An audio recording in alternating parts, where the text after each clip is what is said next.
confession time, I don't like cheese. I wasn't even going to make this squishy because I just really hate it in real life. But recently I've had so many requests every single video I post. People leave comments like, please make the viral cheese squishy. So your wish is my command, and here I am. So to make this squishy, I took my high density foam as usual. This here I buy from a local hardware store as they actually sell it to be made into car seat cushions. But you can use whatever foam you want to use. I would recommend cleaning sponges, anything like that. You just need something thick enough to create a nice block shape. I actually ended up cutting my block of cheese down to an 8cm size. I did start off at 10cm, then moved it down to an 8cm block just so I could get both my hands around it basically. So you need a piece of foam that's going to be thick enough for that. You're then going to want to cut some little holes in it. This part here took me forever. I'm not going to lie, just cutting these little holes randomly all over it. I ended up just cutting out little bits with my scissors on the side to begin with, and rounding them out with the tip of my scissors and just really taking my time. I think I was there for a good hour and a half carving out this foam. I must also confess that I do actually really enjoy carving foam. It's one of those things that just calms me down. I put my favourite show on. I just go to my happy place. At the moment, I'm still watching Buffy the Vampire Slayer. We are now going into season 4, my friends. I'm keeping you updated live as it goes on. I am having a whale of a time watching it. A full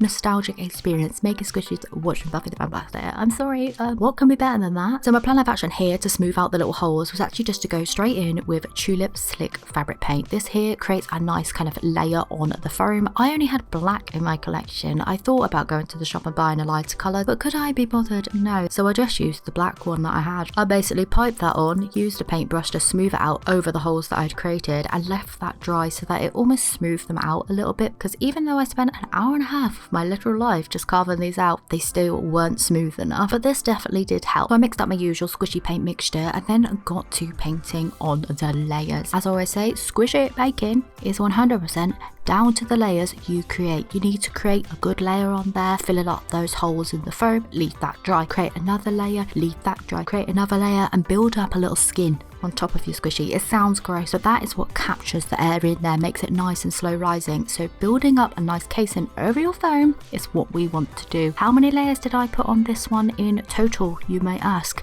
8 layers. Did it take a good hour or so to dry in between? Yes. Was I here for 2 days making this cheese? Yes. Did I keep putting on thicker and thicker layers to help smooth out the edges that I didn't do very good at smoothing out?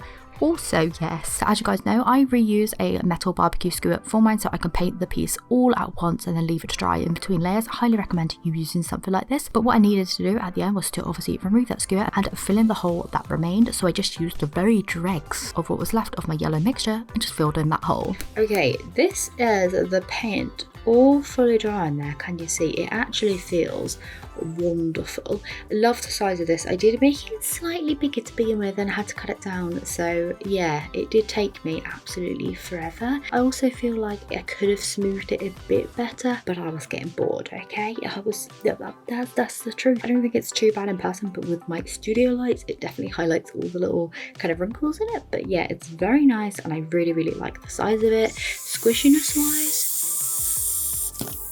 hear all that air coming out of there. Like, can you actually hear that?